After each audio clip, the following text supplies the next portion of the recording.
ఊరకుండుడి, నేను దేవుడనని తెలుసుకొనుడి. కీర్తనలు 46వ అధ్యాయము 10వ చరణము. సంగీతం మధ్యలో వచ్చే మౌనం కంటే అందమైన స్వరముందా? తుఫానుకి ముందుండే ప్రశాంతత కంటే ఏదైనా అసాధారణమైన దృగ్విషయం జరగబోయే ముందు అలుముకునే నిశ్శబ్దం కంటే గంభీరమైనది మరొకటి ఉందా? నిశ్చలతలో ఉన్న శక్తి కంటే బలంగా హృదయాన్ని తాకే శక్తి ఏదైనా ఉందా? తన శక్తి నుండి తానే తప్పించుకొని అన్ని శబ్దాల నుండి విముక్తి పొందిన హృదయంలో ఊహలకు మించిన దేవుని శాంతి ఉంటుంది. శక్తికి మూలమైన ప్రసన్నత, నిశ్చయత ఉంటాయి. ఏదీ కదిలించలేని శాంతి ఉంటుంది. ఒక దివ్యమైన విశ్రాంతి ఉంటుంది.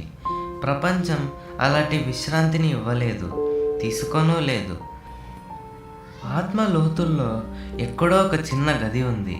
అందులో దేవుడు ఉంటాడు. మనం చెవుల్లో గింగురం అనే శబ్దాలన్నింటినీ వదిలించుకుని దానిలోకి ప్రవేశించగలిగితే ఆ మెల్లని స్వరాన్ని వినగలం. అతివేగంగా తిరిగే చక్రంలో ఇరుసు దగ్గర ఒక అతి సూక్ష్మమైన బిందువు ఉంది. అక్కడ చలనమేమీ ఉండదు. అలాగే మన హడావుడి జీవితంలో మనం దేవునితో ఉండగలిగిన ఒక చిన్న ప్రదేశం ఉంది. అక్కడంతా ప్రశాంతత, నిశ్శబ్దం.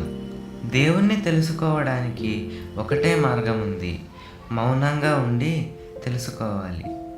దేవుడు తన పరిశుద్ధాలయములో ఉన్నాడు. లోకమంతయు ఆయన ఎదుట మౌనముగా ఉండునుగాక.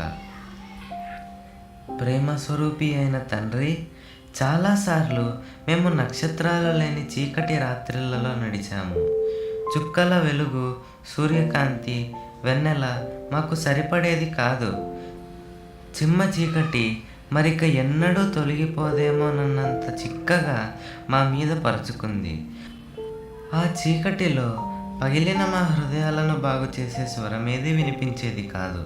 కనీసం ఉరుముల ధ్వని వినిపించినా సంతోషించే వాళ్ళమే. ఆ నిశ్శబ్దం మమ్మల్ని నరకయాతన పెట్టింది. కానీ మధురధ్వనం గల వీణెల స్వరం కంటే మెల్లగా వినిపించే నీ తీయని స్వరమే మా గాయపడిన ఆత్మలకు హాయి గొల్పింది. మాతో మాట్లాడినది నీ మెల్లని స్వరమే. మేము శ్రద్ధతో ఆలకిస్తే వినబడింది. మేము కన్నులెత్తి చూస్తే ప్రేమకాంతిలో మెరుస్తున్న నీ వదనం కనిపించింది.